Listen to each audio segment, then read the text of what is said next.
co-organizer with Kara over there, and a lot of other folks who made this happen. Thank you for being here. Do you want another one?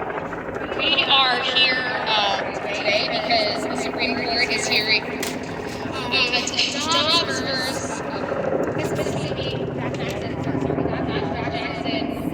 organization, which is trying to cease abortions after before 15 weeks of viability, which is a direct violation of Roe v. Wade. So we are here in solidarity with each other to speak and feel whatever feelings we may be having in this moment. We have a couple of wonderful speakers this evening, including Assembly Member Joanne Simon. Thank you so much, Joanne, for being here with us today, and I hope you can come back with the helicopter. We can take a moment if you want. They look like they're hanging out. Wonderful. Is there another? I'm not aware of another function or anything, but go. Oh, there you go. Dave, nice job.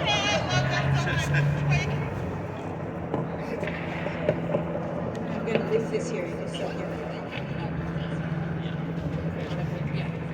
Sorry. Thank you very much for being here. I'm Assembly Member Joanne Simon, and it's my district, 52nd Assembly District here in the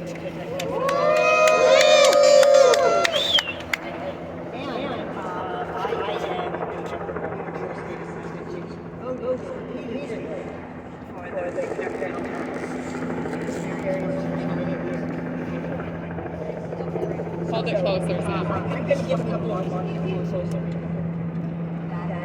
And since I have 5 minutes, but then I'd like to talk. You want me to speak up? Okay, we're working on the tech things, right? I think you might have to speak right into it. Yeah. Right into it. I don't know. Other end. This end. Is that better? Yeah.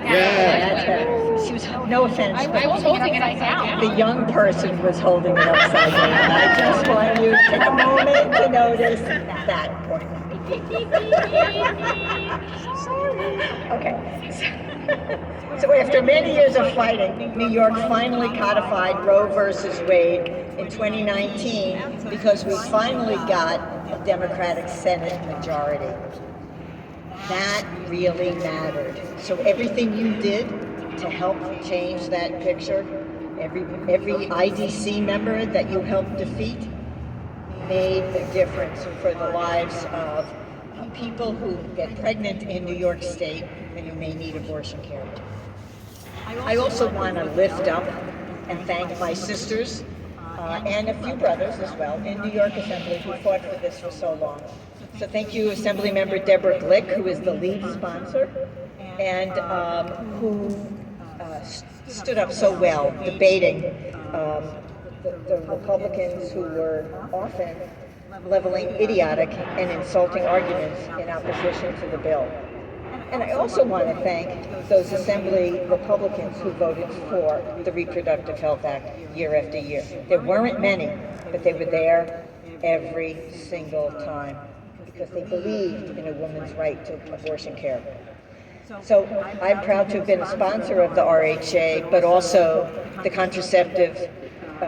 Comprehensive Contraceptive Care Act, which, if you listen carefully today, we know they are gunning for our contraceptive care as well. They're coming for Griswold versus Connecticut, which is the Supreme Court decision right there, which allowed for women to get birth control without the permission of their husbands. And they are coming for same-sex marriage. They are coming for any individual rights and liberties of anybody who is not a straight white male.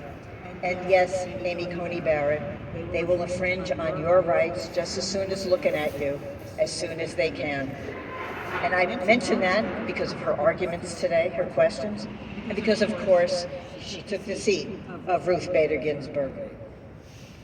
And she wouldn't have been there, and they wouldn't have been on this course of action if it hadn't been for Mitch McConnell holding that seat and stealing it from Merrick Garland, who should have been on the Supreme Court today. Now, I remember when Roe was decided. I was young, but I remember. And I remember what those conversations were like. Now, I became deeply involved in the provision of abortion care when I was working at Gallaudet University in Washington. And I worked with deaf and hearing women who were coaching them through their abortion procedures at a local clinic. The experience affected me deeply and taught me a great deal. Yes, I learned from the doctors and nurses, but I learned most from the one-on-one counseling of over 1,000 women of all ages, races, and life circumstances, and holding their hands through their procedures. And 40 years later, I am appalled that this country is still arguing about a woman's fundamental right to choose and is on the brink of eradicating that right. Abortion is about bodily autonomy. Abortion is health care and must be freely available to pregnant people without restriction. Now, I listened to the entire oral argument today. So much of it was appalling. The oh-too smooth, kind of loopy, and highly political arguments of Mississippi's male Solicitor General were appalling. Justice Breyer, Sotomayor, and Kagan weren't having any of it, and each was magnificent in their questioning and their bringing him back to the law and to the Casey decision, because the Casey decision dealt with every issue that was raised today by Dobbs 30 years ago and should not be changed. It should not be overruled. We know the answer to these questions. There's no legal reason to reverse that decision. It is only personal preference. The women, no surprise, were top-notch. Julie Rickleman from the Center for Reproductive Rights, who argued for Jackson Women's Health, and U.S. Solicitor General Elizabeth Kroliger were fabulous. They were prepared. They were on top. They were well-versed, and they were ready to address anything thrown their way. And they were interrupted non-stop by the male justices. I just want to say that, except for Breyer, who let them speak. So even if they could have answered the questions the way those justices wanted them answered, which they weren't going to do, they couldn't get out a full sentence without being interrupted. Just saying, we know that women are interrupted in court more than their male counterparts, and it was on full display today. When she was asked what rights Roe and Casey protected, choice or privacy, as if it would be one or the other, Julie Rickleman said, "It's about liberty, Your Honor. It is about liberty. It is about freedom." I am so proud that New York didn't fall for the we have Roe versus Wade to fall back on, and took the steps we needed to ensure that New Yorkers will have their rights to abortion care in this state. And it needs to be fully accessible and safe, and we know that we have work to do to make it more accessible for women in New York. But it also means that we have to continue to fight back against crisis pregnancy centers, which, as you know, are those fake family planning centers. There is one, for example, across the street, upstairs, from the Planned Parenthood clinic. Surprise, surprise. They are located in places where they can be confused with real abortion care. And it means not falling for the argument that was raised today about whether or not we could just rely on safe harbor provisions and put children up for adoption. The U.S. has an abysmal maternal mortality rate, and it is particularly abysmal for Black mothers.